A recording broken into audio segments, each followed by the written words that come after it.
What's up, homies? Nickemwit here. First doubles guide, Falcon+Puff. How to make this team work. It's pretty awkward in a lot of ways. You have to be extremely in sync. We're going to first talk about some things that are awkward that you'll have to flesh out with your teammate, and then some things that I'll have some specific recommendations for, some things I won't, and then we're going to go through some setups that you should look for. Okay, so first of all, the team positioning is pretty awkward a lot of times, right? Because, like, if Puff's up here back airing and shit, like, what are you actually looking to accomplish together?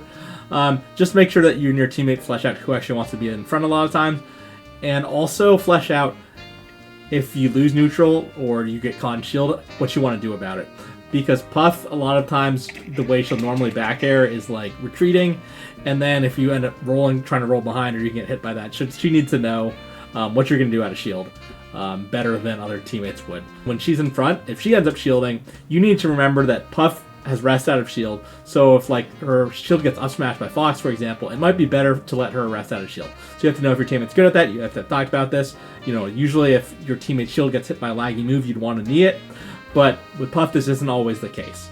So yeah, just be aware of that stuff and flesh it out with your teammate, both how you actually want to position the neutral, who's as a player is more comfortable being in front, and also which setups you might go for, the things I go for in a second, right? Because if, you know, Puff is behind you and you, let's say, land an air and hit them just, you know, away from the Puff, you're probably not going to get any juicy team openings off that, so you do have to fish for setups a little bit more with this team to get rest, basically.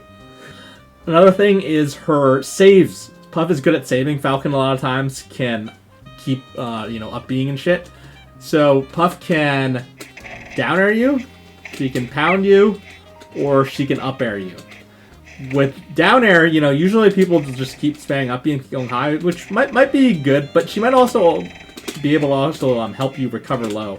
So maybe after doing a down air, maybe she can actually like cover this area with some back air or some shit, and recovering behind her low might actually be better.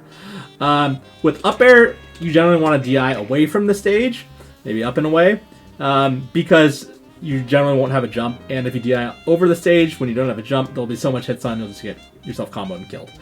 Similarly for pound, you usually want to DI actually down and toward the stage if it's a pound situation, so that you can hit the stage, be put into knockdown, and like do a tech roll.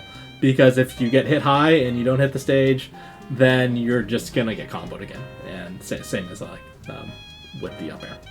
One more really important thing: don't get fucked up when Puff is off stage. So first of all, this means if she's recovering and it's just a 2v1, usually just try to run away. Also try to keep in mind at the end of your running away, if you can end up on the same side of the stage of her, that's a good idea, because being separated with Puff can be pretty costly, so you generally want to stick quite close to her. You can think of it kind of like invincibility play, where you might have to do like a movement mix-up, but you want to end up close to her if possible. Now, there's also situations where she's going to jump off stage doing some Puff bullshit, right? And in those spots, maybe instead of like setting up in the corner and acting like you're going to do a team ledge guard, which you're probably not because she's jumping off stage, you might actually want to go fight like closer to center to not get yourself cornered, or maybe run away on the platform and just buy some time. So yeah, don't let yourself get cornered like thinking you're doing a team ledge guard when you're not, and she's just going off stage anyway. And she doesn't really need your help, right? Because other characters like a Fox, if your Fox teammate shine spikes one, they might want you to cover their recovery. You don't really need to cover Puff's recovery. Let's look at some setups real quick. Grab the opponent toward the Puff you can. Turn around grab there, or pivot grab if that's applicable, like here. That'll make it way easier for the Puff to rest.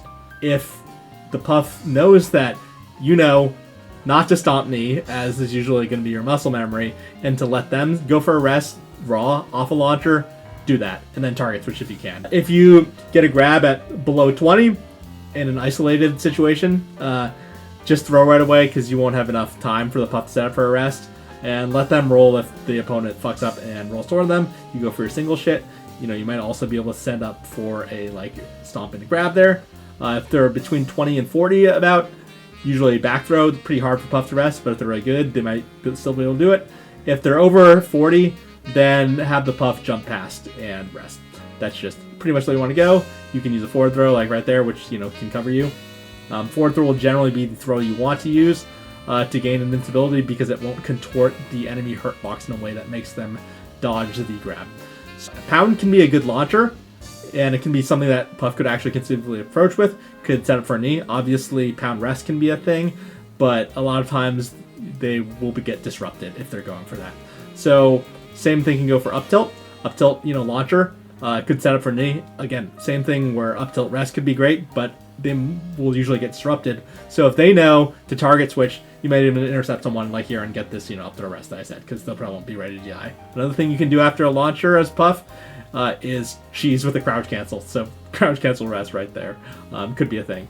Down tilt may occasionally in isolated spot sandwiches get a little poke. It doesn't usually happen. Usually you can just go for a grab situation, but it could be something to look out for because people will have to angle their shield, not get shield poked by up tilt. So Stomp can be a good save. You can hit it above like that. But actually even better if you can hit it low to the ground and then land next to her. This is assumed that she doesn't tech, but she might know to tech. She's your teammate, right? Then like a little pummel will wake her up, and then you can actually usually get a rest off of that too if they're at the right percent. But actually even more realistically and better most of the time will be to do a first hit nair. First hit nair is easier to land because the hitbox in the startup, and it'll also leave the Puff basically completely actionable. Puff could obviously rest right here. Something you might want to do sometimes, cheese people out a little bit. If they're at a threshold percent and you can hear them or see them mashing next to you, actually let them do the grab release, and then you'll get the full damage and knockback instead of the reduced one from when they're in a grab. The thing you need to watch out for here is if they go for aerial grab release, but if the Puff is fast and locked in, they can still cover both. Okay, so yeah, that's the first tutorial for trying to make Falcon Puff work. It's an awkward team, but hopefully these tips will help.